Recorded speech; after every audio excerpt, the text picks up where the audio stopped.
AR റഹ്മാന്റെ വിവാഹമോചനത്തിന് പിന്നിൽ മോഹിനിയുടെയോ? പ്രതികരിച്ച മോഹിനി. AR റഹ്മാന്റെ വിവാഹമോചന വാർത്തയ്ക്ക് പിന്നാലെ അദ്ദേഹത്തിന്റെ സംഘത്തിലെ അംഗവും ബേസ് ഗിത്താറിസ്റ്റുമായ മോഹിനിയുടെയുടെ വിവാഹമോചനവും ചർച്ചയായി മാറിയിരുന്നു.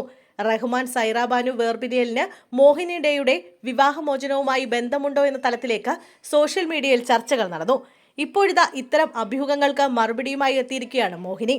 അടിസ്ഥാനരഹിതമായ കിംവദന്തികളോട് പ്രതികരിക്കാനില്ലെന്നും എല്ലാം വെറും അഭ്യൂഹങ്ങളാണെന്നും മോഹിനിയുടെ ഇൻസ്റ്റഗ്രാം സ്റ്റോറിയിലൂടെ അറിയിച്ചു. തന്റെ സ്വകാര്യതയെ മാനിക്കണമെന്നും മോഹിനി അഭ്യർത്ഥിച്ചു. അഭിമുഖമെടുക്കാനെന്ന് പറഞ്ഞ് വലിയ തോതിലുള്ള അഭ്യർത്ഥനകളാണ് എനിക്ക് വന്നുകൊണ്ടിരിക്കുന്നത്. എന്നാൽ അതിന്റെ യഥാർത്ഥ ഉദ്ദേശം എന്താണെന്ന് എനിക്ക് നന്നായി അറിയാം. അതുകൊണ്ട് അഭിമുഖങ്ങൾ തരില്ലെന്ന് എല്ലാവരോടും വളരെ ബഹുമാനപൂർവ്വം പറഞ്ഞൊഴിഞ്ഞു. ഇത്തരം കിംവദന്തികളുടെ എരുതിയിൽ എണ്ണയൊഴിക്കാൻ എനിക്ക് തീരെ താല്പര്യമില്ല. എന്റെ ഊർജം അഭ്യൂഹങ്ങളിൽ ചിലവിടാനുള്ളതല്ലെന്നാണ് ഞാൻ വിശ്വസിക്കുന്നത്. ദയവായി എന്റെ സ്വകാര്യതയെ ബഹുമാനിക്കണം, മോഹിനി പറഞ്ഞു. റഹ്മാൻ സൈറ ബാനു വേർപിരിയലിന് സിസ്റ്റർ മോഹിനിയുടെയുടെ വിവാഹമോചനവുമായി ബന്ധമില്ലെന്ന് നേരത്തെ തന്നെ സൈറയുടെ അഭിഭാഷക വന്ദന ഷാ വ്യക്തമാക്കിയിരുന്നു.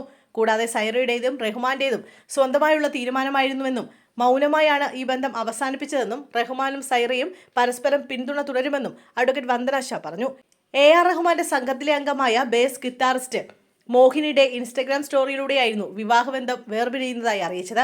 ഭർത്താവും സംഗീത സംവിധായകനുമായ മാർക്ക് ഹാച്ചസുമായി പരസ്പര ധാരണയോടെ ദാമ്പത്യബന്ധം അവസാനിപ്പിക്കുകയാണെന്ന് അവർ കുറിപ്പ് പങ്കുവച്ചിരുന്നു.